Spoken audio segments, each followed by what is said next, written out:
A partir de este momento y por una hora, Radio Cultura presenta Sendero de Escritores, un programa de la Sociedad Argentina de Escritores, creado por el doctor Antonio Las Heras, conducido por el editor y escritor. Historia de un hombre que gana la guerra más larga de su tiempo y luego tarda otros 10 años en volver a casa. Se llama Odiseo, rey de Ítaca, y al terminar la guerra solo desea una cosa: regresar a su isla. Pero el mar se interpone. En el camino de vuelta enfrenta tormentas que destrozan barcos, monstruos que devoran hombres, hechiceras que transforman a su tripulación y la furia de un dios. Pierde sus 12 naves, una tras otra, pierde a todos sus compañeros, y aún así no se detiene.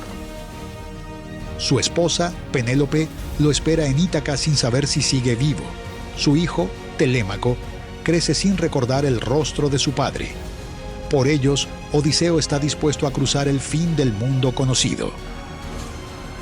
Su fuerza de guerrero ya no le basta. Su única arma es la astucia. Para entender por qué un rey tarda una década en cruzar un mar, hay que empezar donde su historia se tuerce. ¿Y dónde empezó la historia? Empezó a torcerse. Esta historia que está tan unida a todos nosotros, en cada historia personal, o aún en la literatura occidental, inclusive en varias literaturas argentinas.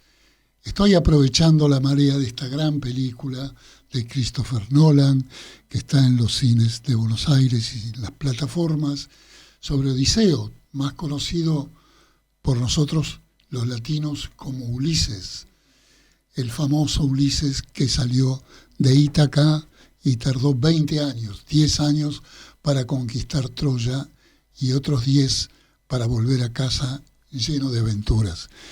Esta literatura clásica griega, que es el prototipo del hombre occidental moderno, lo aprendíamos seguramente quienes lo leímos, no sé si en la primaria, pero creo que sí, pero en la secundaria seguramente. Y todos estamos recordando por estos días las famosas aventuras de Ulises u Odiseo en la Odisea. No se sabe si le escribió Homero o si Homero es el compilador, pero lo cierto es que al menos hace 70 años, 60 o 50 años, en las escuelas leíamos la Odisea. Yo tengo este libro maravilloso, pequeño, de tapas duras. Miren ustedes lo que es la apertura del libro, la Odisea. Es un libro maravilloso, con muy buenas ilustraciones, y ilustraciones a la pluma, como se decía antes, y que en este caso yo busqué en mi biblioteca. Tengo una versión más moderna, con un libro más convencional, pero me gustó este. ¿Saben por qué? Porque perteneció a Ángel Horacio Fernández, un primo aventurero de mi mujer, de Mónica, y Ángel Horacio Fernández seguramente lo leyó en la secundaria. El libro tiene pie de imprenta en 1958. Y seguramente lo habrá leído porque su vida fue una aventura. Y bueno, es muy conocido cómo empieza el Ulises, ¿verdad? Pero a mí lo que me llama la atención es que esta edición, que se llama Colección Villiquen, ¿quién nos recordará Villiquen?, traía estas calidades para que los niños y jóvenes de aquel entonces leyéramos a los clásicos y se nos internara en el pensamiento toda esta mitología de prototipos prohombres que han signado al mundo occidental y aún al cristianismo. Recordemos que este libro es anterior a la Biblia o el Nuevo Testamento. Pero bueno, yo quería decirles cómo empieza. Famosa este comienzo. y dice: háblame, oh musa, de aquel varón de gran ingenio que, luego de destruir la sacra ciudad de Troya, anduvo errante largo tiempo, vio las ciudades y conoció las costumbres de muchos hombres y padeció gran número de trabajos en su navegación por el mar. Y allí procuraba salvar su vida y la vuelta de todos sus compañeros a la patria. Qué tema esencial, ¿no?, en la vida de cada uno. Y estamos acompañando también, no sé si lo tenemos por ahí, con una cortina en el día de hoy, que la vamos a pasar mientras os explico lo de la idea. Bueno, la música que ustedes están escuchando no es exactamente de la Ilíada, pero yo la puse a propósito. Es 1492 de Vangelis, otro griego que murió hace unos años. Y no sé si ustedes la recordarán, pero es la música de 1492, cuando Cristóbal Colón descubre las Américas, o se encuentra, o tropieza con las Américas, como se quiere ahora. ¿Y por qué la pongo? Porque es el mismo viaje del hombre, el viaje errante buscando, el viaje que va y que quiere volver a Ítaca, en este caso a Sevilla. Y bueno, esta música de Vangelis me pareció apropiada. Después vamos a escuchar la música de un músico de origen sueco que compuso la música para la película Odisea de Christopher Nolan. Pero quiero, mientras yo les comento sobre la Odisea, que nos acompañe esta música, porque me parece que tiene una épica extraordinaria. Esta Odisea que fue como este poema épico griego que está compuesta por 24 cantos o rapsodias, ¿no? Los rapsodas eran, ustedes recordarán, aquellas personas, me viene ahora a la memoria si rap no viene de ahí, esa forma moderna de rapear precisamente, aquellas personas que contaban y no leían, que contaban, repetían verso a verso, año tras año y siglos tras siglos, las historias, hasta que fue apareciendo la condensación de los libros. Bueno, estas 24 cantos o rapsodias están adjudicadas a Homero, pero no sabemos si Homero existió, a pesar de que hay muchos hombres que se llaman Homero, en homenaje a aquel que tal vez nunca existió.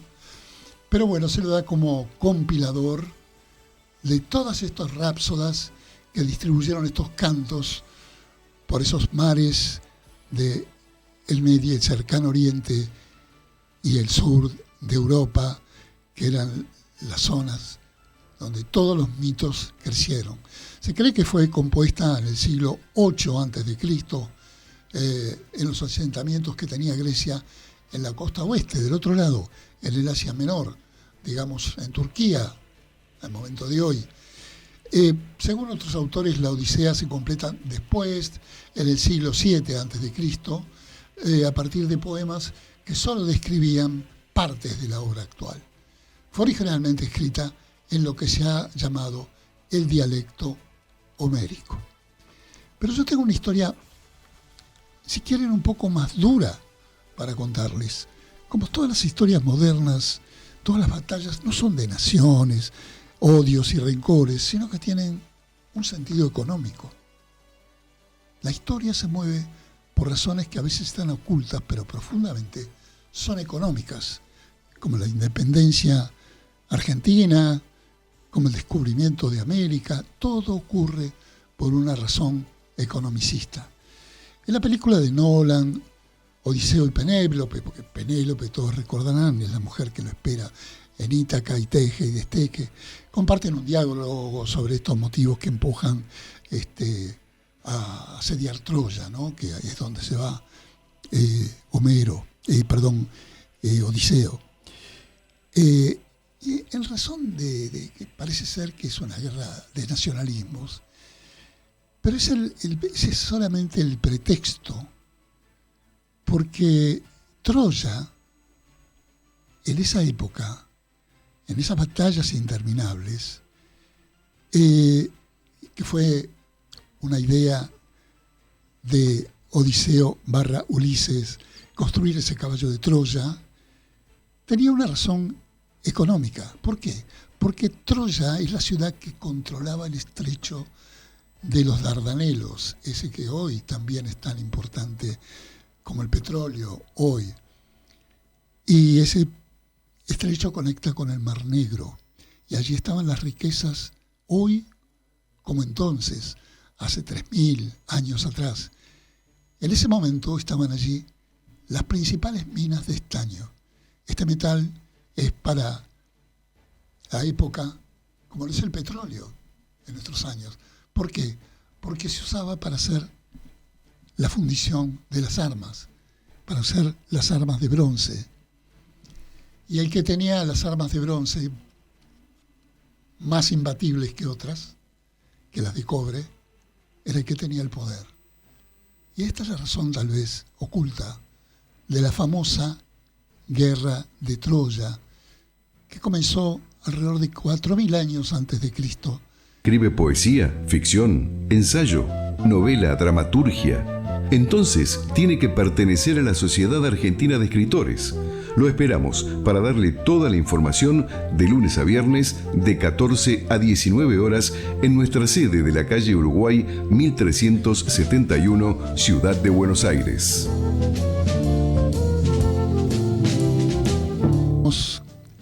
Con Homero, con Odiseo / Ulises, con la película que todo el mundo está hablando de esta gran película, que está hecha con toda la tecnología y con una inversión extraordinaria.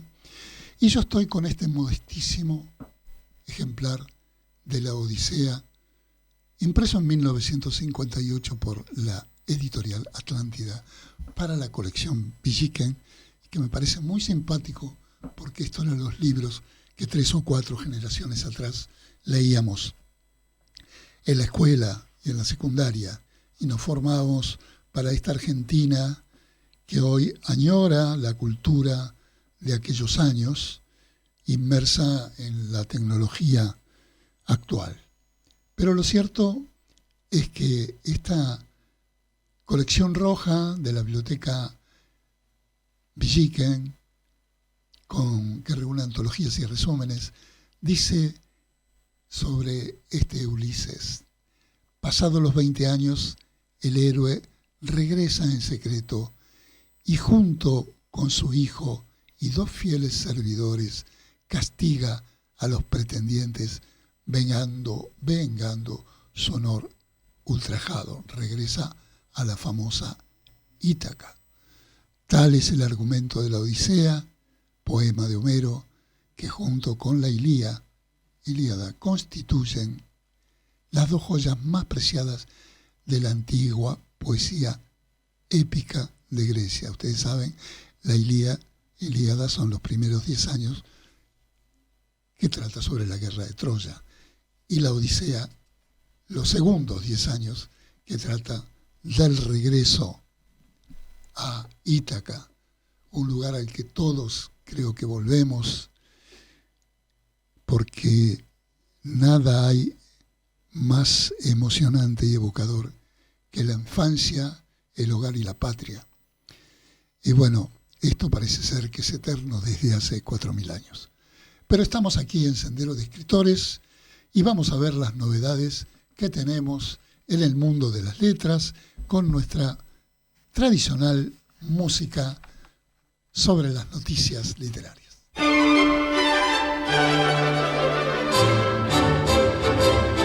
Mundo literario. Una mirada veloz por las últimas novedades ocurridas en el mundo de las letras.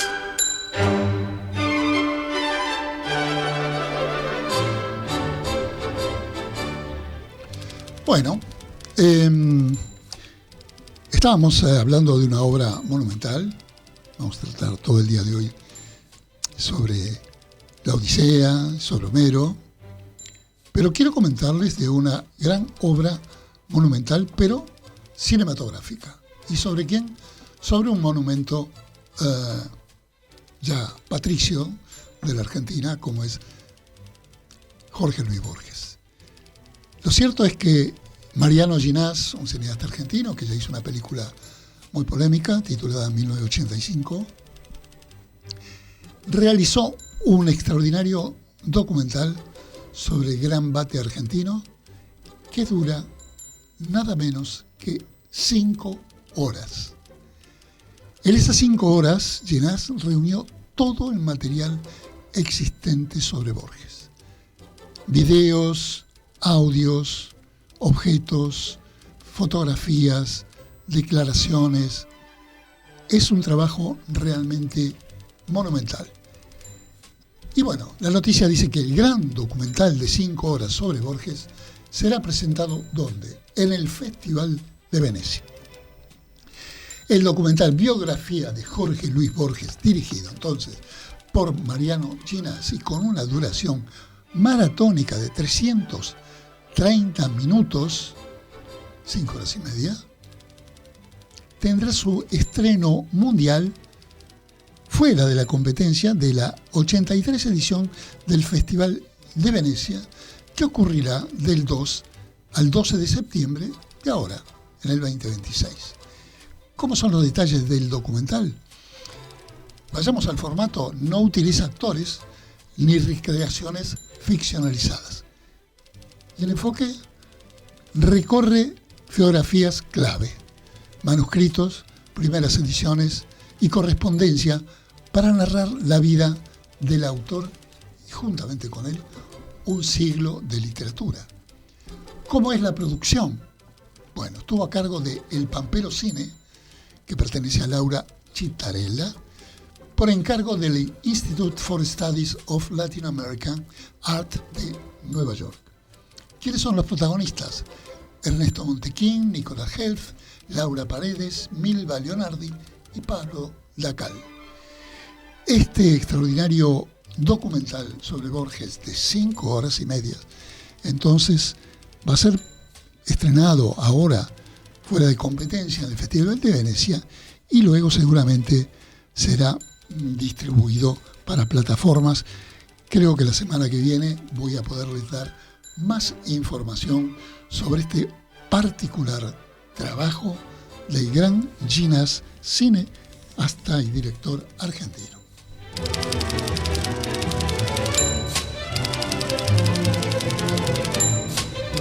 Bueno, señores, estamos en una época postmundial, todos hemos leído y escuchado mucho sobre racismo en Argentina. Hay para leer muchísimo a favor y en contra.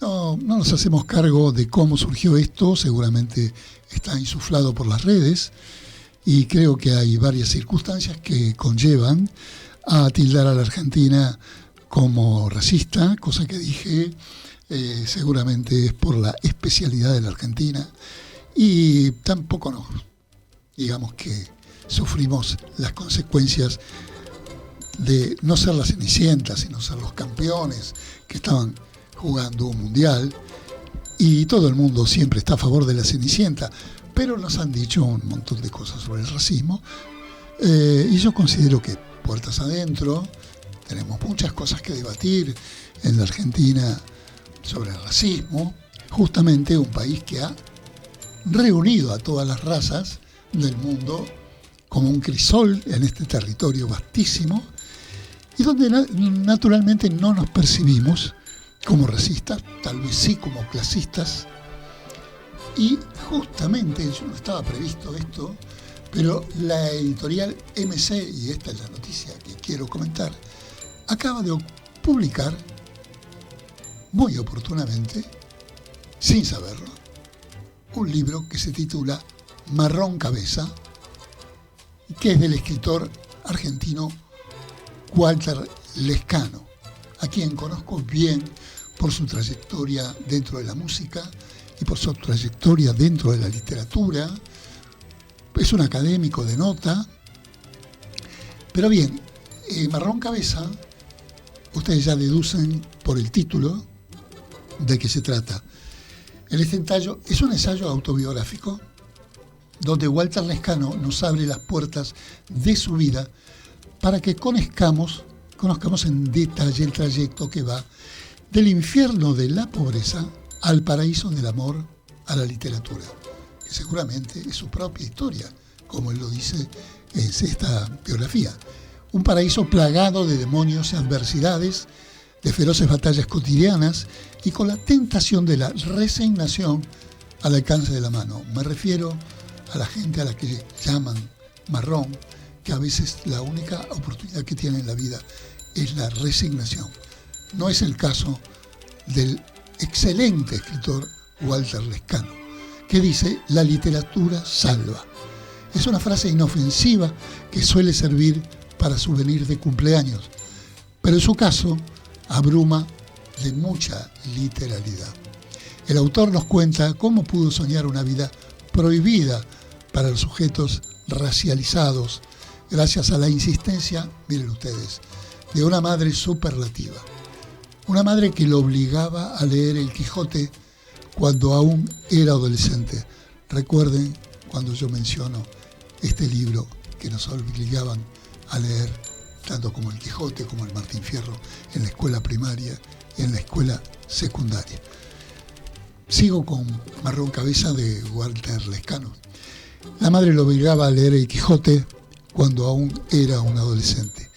Una vida tuvo Lescano de poeta bohemio, de lector autónomo y voraz, que se sirve de las herramientas técnicas de la literatura para pintar su aldea, pero también para reflexionar sobre la música, sobre la política, sobre el amor y seguramente sobre el supuesto racismo de la Argentina o tal vez el clasismo.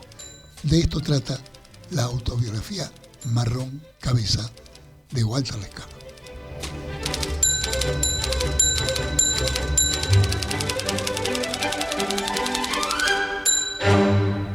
Bueno, tenemos lista de ganadores de los últimos premios literarios durante 2026. ¿Por qué lo quiero decir? Porque los premios, más allá de que algunos estén amañados, se han constituido en la gran selección y la gran oportunidad de ser editado para aquellos autores noveles, porque ustedes vieron que hay estadísticas que están diciendo que en el mundo, no solamente en la Argentina, la autoedición, el libro propio,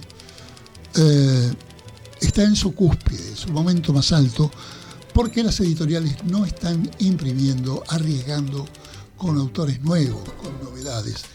Claro, no se vende mucho y todos los editores se cuidan cada vez que van a editar un libro. Pero si un concurso hace la selección, ellos están más llamados a editarlos. Y hay muchos concursos, les quiero dar los premios que hay actualmente, sobre todo en España, que tiene una gran dote para premiar a los concursantes. Recuerden que en la Argentina Samantha Schweblin ha ganado el premio AENA, que es como Aeropuertos Argentina 2000, y que estuvo dotado con una remuneración mayor que el Nobel, ya que otorga 1 millón de euros y por suerte lo ganó esta escritora argentina, nacida en Harlingen y que vive en Alemania. Pero bien, anoten bien sus oportunidades de premios y yo les voy a decir quiénes son los premios que hubo este año, quiénes los ganaron y cuál fue la novela o la historia que publicaron. Empecemos por el premio Nadal.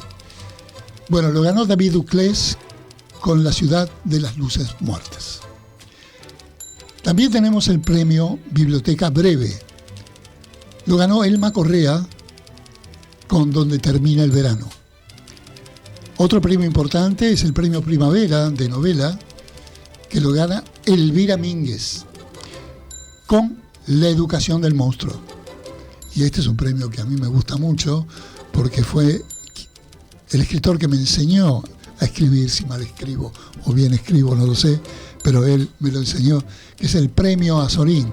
En este año lo ganó Pablo Álvarez con La necesidad de amar. Y el premio Minotauro, ganado por África Vázquez, qué lindo nombre, ¿eh? África Vázquez, con La sombra del loto negro. ¿Qué otro premio tenemos por acá? El premio Apple Le Mestre, es un premio catalán.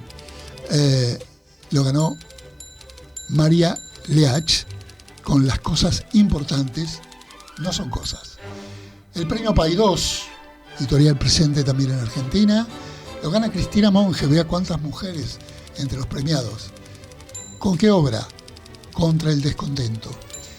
Y finalmente les comento sobre el premio Comillas, que la gana otra mujer, la gana Carmen Domingo. ¿Es Carmen o Domingo? La soledad fue su novela.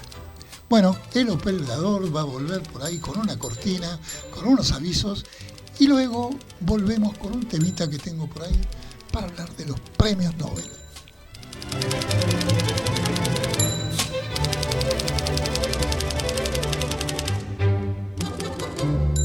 Atrévete a vivir en plenitud, el nuevo libro del doctor Antonio Las Heras. Puede adquirirse por Mercado Libre con envío a domicilio o en locales de librerías Cúspide. ¿Por qué argumento fue elegido alguien hasta después de 50 años? Y no se conocen los fundamentos de cada decisión. Ahora se cuestionan los criterios de elección y cada año se reabre el rebate. No sabemos a quién se lo van a dar este año. Pero yo sé algo, porque registro la cosa de los Nobel, que últimamente, sin decirlo, están equiparando los premios a escritores con los premios a escritoras, ¿no? Últimamente hay muchas escritoras que lo han ganado. Recuerdo que el escándalo de 2018 sigue proyectando su sombra. Las denuncias por abusos sexuales contra Jean-Claude Arnault, el francés, que se filtraron también entre los ganadores, y los conflictos de intereses provocaron ese año la suspensión del Nobel, y no se dio, aunque la Academia luego lo reformó. Creo que Leo va a tener por ahí un video sobre el Nobel, que lo vamos a poner sobre los últimos Nobel. Así que bueno, en los últimos años continuaron las decisiones sobre galardonados como Peter Handke por sus posiciones sobre la guerra de los Balcanes, y quién nos recordará, muchos estuvieron, algunos de mis amigos, en contra de Bob Dylan, un gran escritor, así como Leonard Cohen, que no lo ganó, pero ganó el premio Cervantes en España, equivalente al Nobel, a quien considerado que era solamente un cantante de rock y de música lírica. Así que bueno, siempre hubo controversia en cuanto al Nobel, y espero que no haya ningún escándalo comparable al de 2018. Bueno, si tenemos el video lo vemos, y si no pasamos luego a otra actividad que tenemos también programada por acá.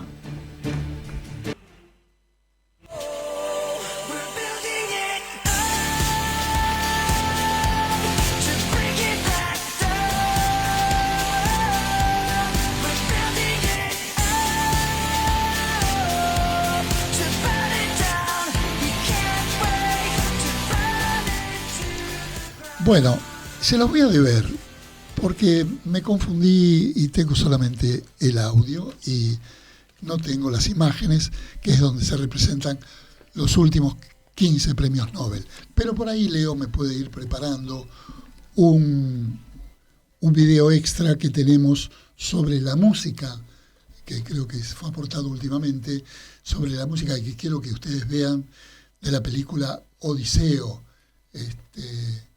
sobre Francis Nolan.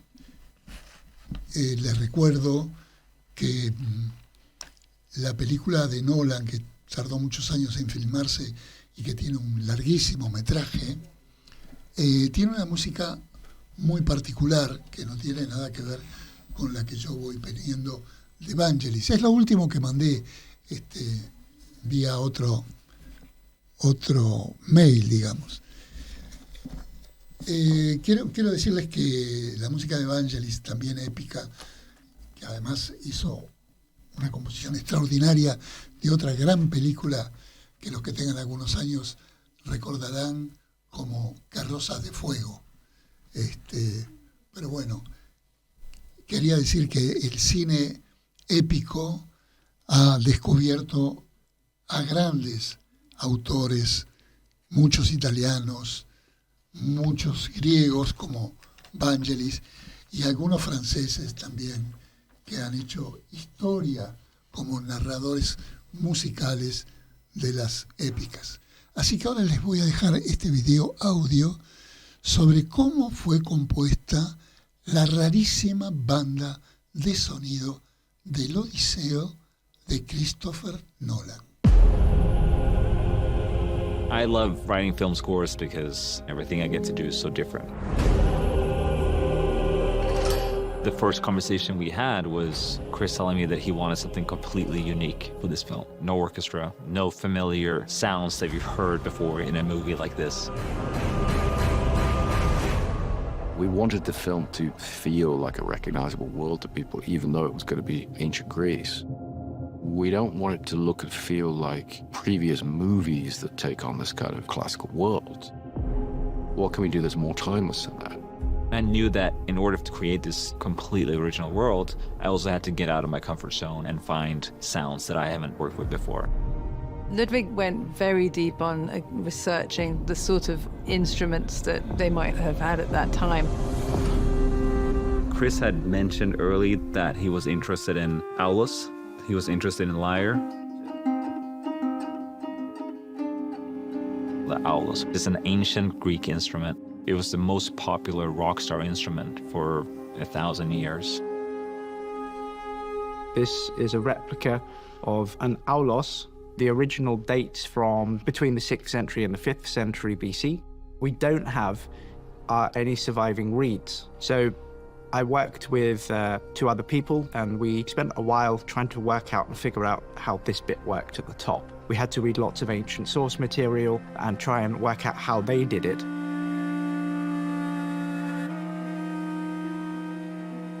This is a reconstruction of an ancient Greek lyre. To be able to play it in a philological way, we have to do research between iconography, philological sources, and personal experience as a musician.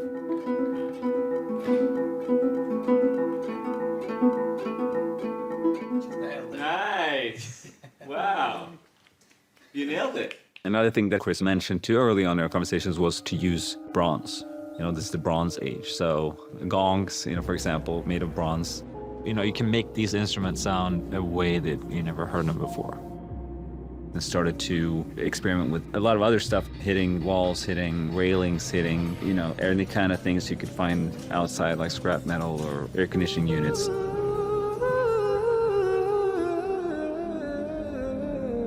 Using vocals kind of became how we could also like add on to some of the more emotional pacing of the score.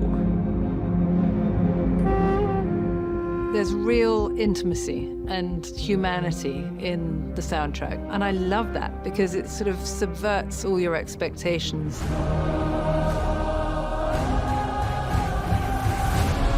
I think Chris has a way of pulling in when you're watching his films. The music is definitely a very, very unique world, and I hope people are able to be part of it and fully immerse themselves in this world.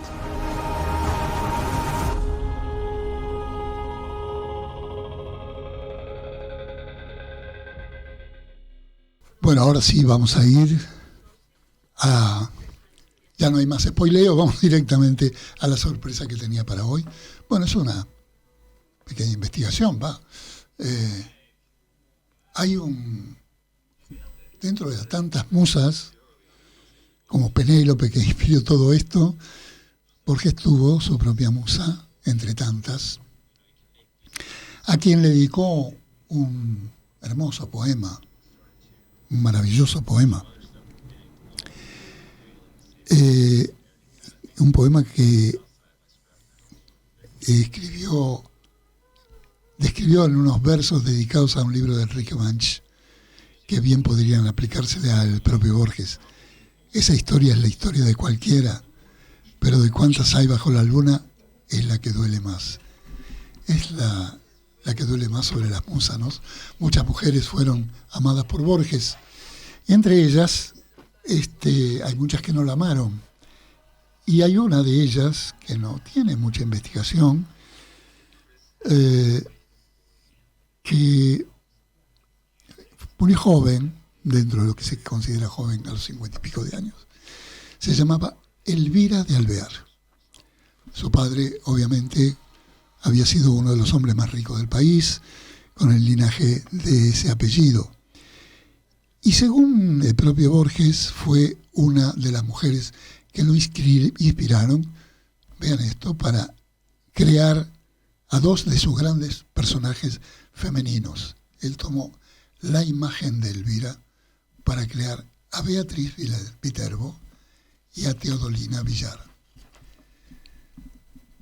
Dos personajes ficticios de Borges que integran sus famosos cuentos. Pero el caso es que, como muchas veces, Borges estaba enamorado secretamente de Elvira, que era 8 años más joven que él. Y mucho se discute si era o no una mujer bella y atractiva. Estela Canto, que sí fue una novia que despreció a Borges y que luego hizo algunas cosas con algunos secretos que le confió Borges, dijo que había conocido a Elvira de Alvear en sus últimos años y la describió con cierta dureza. Dijo que era una mujer ya vieja, alrededor de unos 60 años, muy pálida, rolliza, y que nunca había sido bonita. Yo creo que no fue así, Borges también lo cree, y que la suya es una descripción que no coincide con la que hizo el gran Bate argentino, que siempre guardó un grato recuerdo de esta mujer, a pesar de que nunca Elvira le correspondió a sus declaraciones de amor. Porque fue una mujer que no tuvo demasiadas amabilidades con Borges y tampoco la tuvo con otros hombres que de algún modo la persiguieron, como Alejo Carpentier o a un Pablo Neruda. Ella le pagó a Pablo Neruda los derechos de un libro que pensó editarlo cuando ella estaba, como muchos otros magnates argentinos, en este caso solidarios con la literatura, en Francia, donde llegó a publicar una revista, Imán, una revista que creo que tuvo 1 o 2 números. Alejo Carpentier fue uno de sus directores, y ella estaba tan entusiasmada con el libro de Neruda que le pagó los derechos cuando Neruda estaba en Yakarta, en Indonesia, donde se había ido a ocultar en el consulado de Chile porque había tenido una hija a la que canceló porque tenía hidrocefalia. Otro día hablaremos del tema de Neruda y su contradictoria pasión romántica con los hechos de violencia contrastables en su vida con las mujeres. Pero bueno, volviendo a Borges, quiero recordarles que hacia 1930, antes de que Elvira se fuera a París, Borges la visitaba los sábados, siempre y cuando que ella no lo dejara colgado, cosa que ocurría muy a menudo, y caminaban por donde vivía entonces Elvira, en el barrio de Belgrano. A pesar de que Borges utilizaba la vieja táctica de recitarle versos, hablarle sobre libros, esas caminatas no arrojaron demasiado resultado. Elvira emigró a París y se olvidó de Borges, y volvió 7 años más tarde, y Borges volvió a verla. Cuando no, Borges le prologó un libro. El libro se llamó Reposo. Yo no lo leí, pero parece que es un libro olvidable, y él se lo prologó. Pero siguió visitándola, y se recuerda que todos los 31 de diciembre, antes de festejar con su familia y amigos, él iba personalmente a saludar a Elvira de Alvear, que estaba vivía en un pequeño apartamento, pobremente, porque había perdido su fortuna en París, un apartamento en la calle Independencia entre Chacabuco y Perú. En ese departamento, cuando Borges la iba a visitar, ella hacía sonar su campanilla de plata para llamar a una servidumbre que nunca venía, porque no había tal servidumbre. Y a pesar de eso, la locura entonces la fue envolviendo y se enfrascó en un mundo donde imaginaba cosas como, por ejemplo, una novela que inclusive Borges dijo que era de imposible lectura, pues sus primeros capítulos estaban escritos con palabras y los finales con vagos rasgos indescifrables. Hasta Borges llegó a decir que para entender esa novela de Elvira de Alvear uno tendría que estar un poco loco como ella. No obstante, con los años, a esta mujer que había editado en Francia la revista Imán, que le bancó muchas cosas a Rafael Alberti, a Miguel Ángel Asturias, y hasta Neruda con ese libro inédito por entonces como Residencia en la Tierra, Borges le dedicó un poema que al final les voy a pasar un audio con ese poema y un pequeño guiño sobre la ceguera de Borges.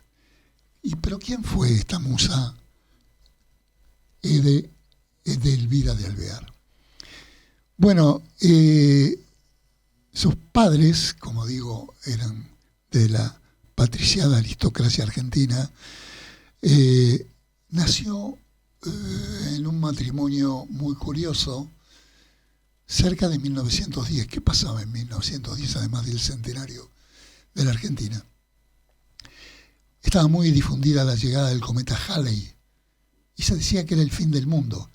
Y pese a las opiniones en contrario de los científicos, hubo muchos suicidios.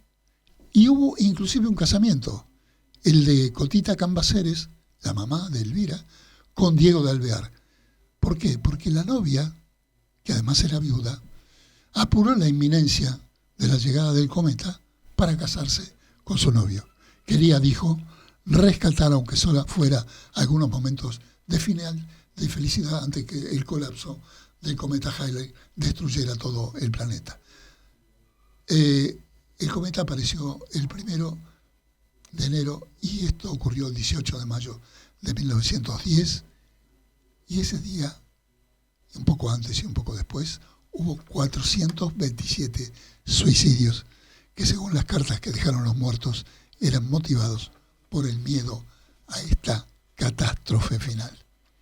Así que bueno, de ese matrimonio surgió esta mujer un poco errática que murió dentro de una locura y que fue la inspiración de Borges para la Beatriz Viterbo de la Aleph, el recordado cuento, donde Borges la describió como alta y frágil, de andar torpe y gracioso, aniñada de desdenes crueles, de grandes y afiladas manos hermosas. Como todos saben entonces, Borges le dedicó uno de sus más bellos poemas en su libro El Hacedor, que se editó en 1960, poco tiempo después de la muerte de Elvira. Por todo esto, yo quiero concluir el programa de esta noche con la historia de la misteriosa Elvira, con esta glosa literaria del cubano Giovanni García, que ha vivido acá en Argentina. Ustedes le van a dar cierto rasgo de locución rioplatense, en un video que resume un poco este recorrido que acabo de relatarles y que se cierra con tramos del poema de Borges y además con un guiño sobre la ceguera, entre comillas, del gran bate argentino.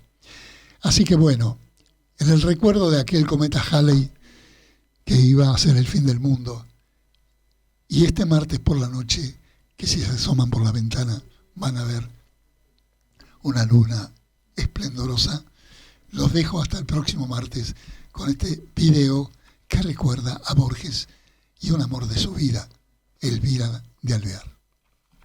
Elvira de Alvear era la hija de una de las familias más ricas de Argentina. Se dice que tuvo talento, belleza, fortuna. En París llegó a financiar una revista cuyo secretario de redacción, ¿sabéis quién era? Alejo Carpentier. Y le pagó los derechos a Pablo Neruda para publicar Residencia en la Tierra. O sea, lo tuvo todo. Pero poco a poco fue perdiendo la razón. Volvió a Buenos Aires y se encerró en un pequeño apartamento, y Borges allí la visitaba. Dice que la encontraba pálida, ausente, llamando con una campanilla de plata a una servidumbre que ya no existía. Y estaba allí escribiendo una novela que al principio tenía como algo de sentido, pero al final ya eran como vagos rasgos indescifrables. Murió a los 52 años y Borges le escribió un poema, El Hacedor. Todas las cosas tuvo y lentamente todas la abandonaron. La hemos visto armada de belleza. La mañana y el arduo mediodía le mostraron desde su cumbre los hermosos reinos de la tierra. La tarde fue borrándolos. Y Borges lo terminó así. Todas las cosas la dejaron menos una. La generosa cortesía la acompañó hasta el fin de su jornada, más allá del delirio y del eclipse, de un modo casi angélico. De Elvira, lo primero que vi hace tantos años fue la sonrisa. Y es también lo último. A ver, no me vuelvas a decir que Borges perdió la vista. Eso nunca le sucedió. Pensad.